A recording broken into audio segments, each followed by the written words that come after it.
শ্রদ্ধেয় সভাপতি,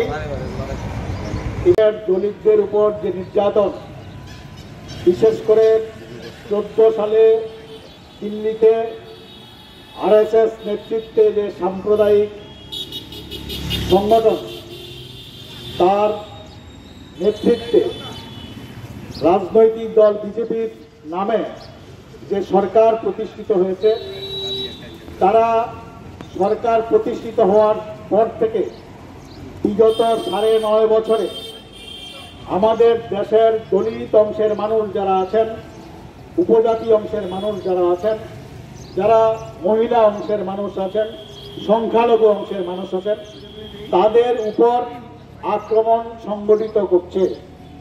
বিশেষ করে স্বাধীনতার পর আমাদের ভারতবর্ষের যে সংবিধান ডক্টর বি.আর. আম্বেদকরের নেতৃত্বে তৈরি হয়েছিল, তাকে পাথেয় করে ভারতবর্ষে এই অংশের মানুষ যে অধিকারগুলি অর্জন করেছিলেন, এই 9.5 বছরে এই অধিকারগুলি একটার পর একটা হরণ করছেন।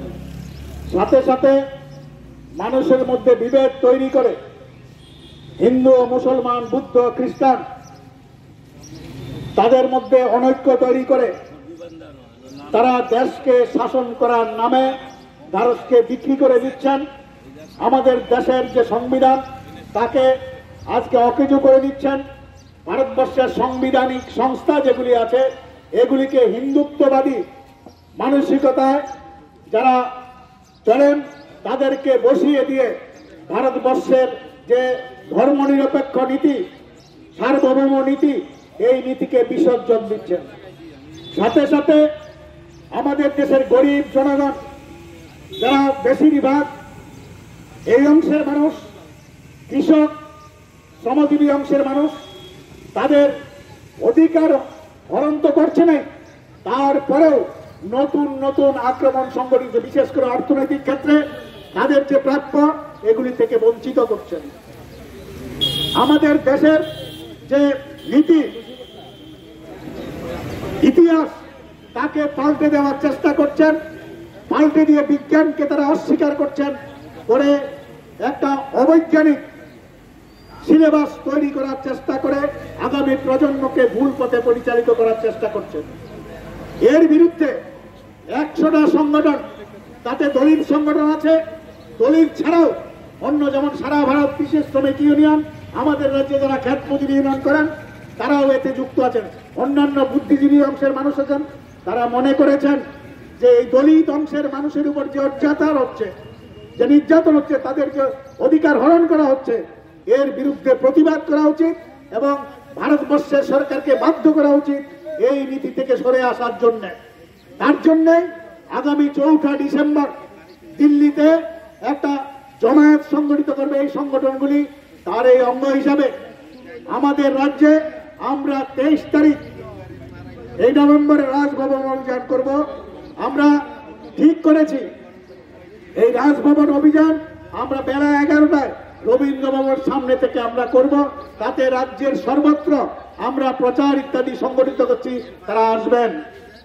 আমরা লক্ষ্য করেছি যে সারা ভারতবর্ষে এই দলিত সংগঠনগুলি যে 12 দফা দাবি নিয়ে দিল্লি অভিযান করবে, আমাদের রাজ্যে আরো 5টা দাবি যুক্ত করে আমরা 17টা দাবি নিয়ে আমরা লড়াই সংগঠিত করছি বা রাজভবন অভিযান করব। কেন? আজকে আমরা দেখছি 9.5 বছরে দিল্লির সরকার যা করছে, আমাদের রাজ্য এই 5.5 মাসের যে 5.5 বছরের যে সরকার চলছে বিজেপির নেতৃত্বে, তারা একই নীতিতে চলছে। আমাদের রাজ্যের গ্রামের গরিব মানুষ, তারা কাজ হারাচ্ছেন, তাদের কাজের ব্যবস্থা করছেন না। গণতান্ত্রিক পদ্ধতিতে প্রতিবাদ করার যে অধিকার, এটাকে হরণ করার চেষ্টা করছেন। সারা রাজ্যে দুর্নীতির পাহাড় জমছে। আমরা লক্ষ্য করছি আমাদের রাজ্য এই বিভেদ তৈরির তারা চেষ্টা করছেন।